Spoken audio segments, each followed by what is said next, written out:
Untuk urusan IKN saya lebih terlibat daripada Pak Kang Emil. Dari survei lapangan yang terlibat di awal adalah saya, Presiden Pak Basuki, pasangan nomor 1 yang saya hormati, Kang Emil dan Pak Suswono.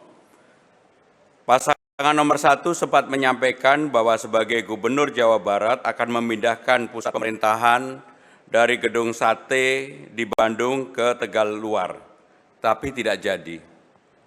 Kemudian baru-baru ini Kang Emil juga bilang, atau pasangan nomor 1 menyampaikan bahwa akan memindahkan Balai Kota dari Jakarta Pusat ke Jakarta Utara. Untuk itu kami ingin menanyakan apakah ini memang serius untuk mau dipindahkan, karena IKN kan Jakarta bukan ibu kota lagi, di pusat pemerintahan Balai Kota banyak sekali gedung-gedung yang akan menjadi kewenangan pemerintah Jakarta. Untuk itu apakah perlu dipindahkan? Apakah ini juga bagian dari imajinasi yang dihadirkan oleh pasangan nomor 1? Terima kasih. Baik. Tenang dulu Bapak Ibu. Berikan kesempatan untuk pasangan calon menjawab dan juga menanggapi. Mohon kerjasamanya. Terima kasih. Dan selanjutnya kami persilakan kepada pasangan calon nomor urut 1, Bapak Ridwan Kamil atau Bapak Suswono untuk menjawab.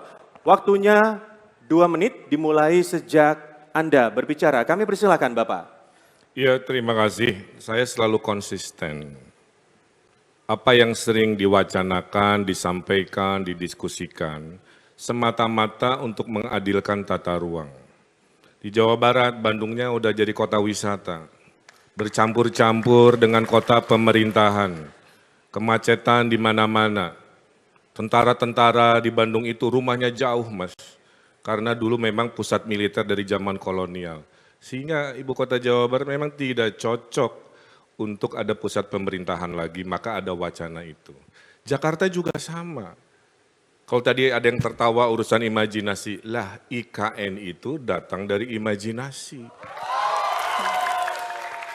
Oleh sebuah keputusan mahal, keputusan politik, pindah ke sana, menjadi IKN hari ini. Kebetulan saya kurator di sana. Pak Jokowi sudah sangat luar biasa melakukan sebuah namanya gagasan-gagasan yang realitanya terjadi, kira-kira begitu. Nah sekarang kalau Jakarta mau mengurangi macet, selain perluasan transportasi publik, mari benerin tata ruangnya. Salah satunya adalah pusat kantor pemerintahan dikurangi dari pusat. Tentu ini harus didialogkan kepada stakeholder di Jakarta. Kenapa di Jakarta Utara? Aksesnya bagus. Ancol itu punya hak 200 hektar membangun. Tinggal kita bikin pusat bisnis baru dengan anchor tenant-nya adalah akumulasi dari perkantoran-perkantoran pemerintahan Jakarta, dari BUMD, ya. Sehingga lahan-lahan yang di kota itu bisa difungsikan untuk fungsi-fungsi kota global yang menjadi ciri pergaulan internasional kita. Jadi IKN adalah imajinasi, wacana ini juga imajinasi, realitanya kita diskusikan. Mohon maaf, waktunya habis Bapak. Terima kasih.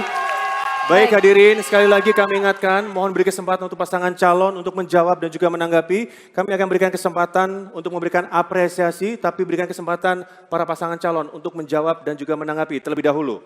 Baik, kita lanjutkan. Selanjutnya kami persilakan kembali untuk calon gubernur atau calon wakil gubernur nomor urut 3 untuk menanggapi. Waktunya 1 menit dimulai sejak Anda berbicara. Silakan Bapak. Untuk urusan IKN saya lebih terlibat daripada Pak Kang Emil. Dari survei lapangan yang terlibat di awal adalah saya, Presiden Pak Basuki, kemudian kita survei juga ke Kalimantan Tengah dan sebagainya. Bahwa betul memang di ujung ketika sudah mulai pembangunan, kurasi dilakukan oleh Bapak Ridwan Kamil.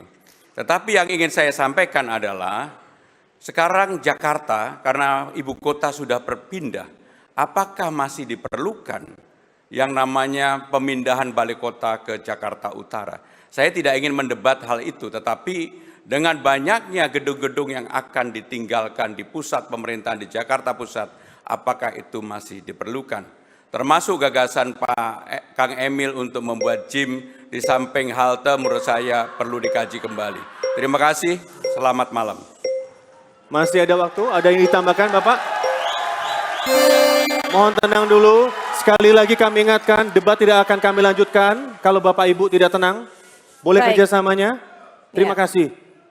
Baik, selanjutnya kami kembali persilakan pasangan calon nomor urut 1 untuk merespon tanggapan dari pasangan calon nomor urut 3. Waktunya sama 1 menit dan akan dimulai sejak Anda berbicara. Untuk itu kami persilakan Bapak. Saya tetap konsisten, masalah kan selalu sama, kemacetan, polusi, banjir. Beban pergerakan ke pusat terlalu besar. Ini solusi sangat teknokratis, memang ada keputusan politis. Kalau politis itulah kenapa saya bilang kita diskusikan dengan stakeholdernya. Tapi kalau menurut teori planologi, itulah pengurangan beban. Akibatnya yang bergerak urusan pemerintahan, acara-acara seminar itu bisa berkurang. Maka nanti daerah Sudirman Tamrin, Monas akan lebih leluasa, lebih luang yang namanya traffic atau lalu lintasnya. Siapa yang diuntungkan? Warga. Siapa yang bikin betah? Nanti turis-turis merasa bukan ada kemacetan lagi di pusat kota. Nah itulah yang saya maksud bahwa imajinasi ini penting. Tapi kan butuh proses politik. Disitulah peran dialog menjadi penting, maka dialog dan kolaborasi adalah kunci mewujudkan visi-visi di acara di 5 tahun ke depan. Terima kasih.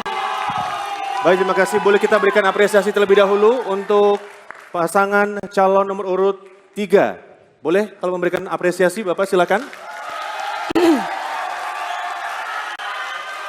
Baik, Cukup? sudah cukup. Baik, kita akan lanjutkan kembali dan baru saja kita menyimak kerjasamanya Bapak Ibu. Baik, terima kasih. Baru saja kita menyimak paslon nomor urut 3 dan 1 saling tanya jawab serta memberi tanggapan. Download Tribun X sekarang.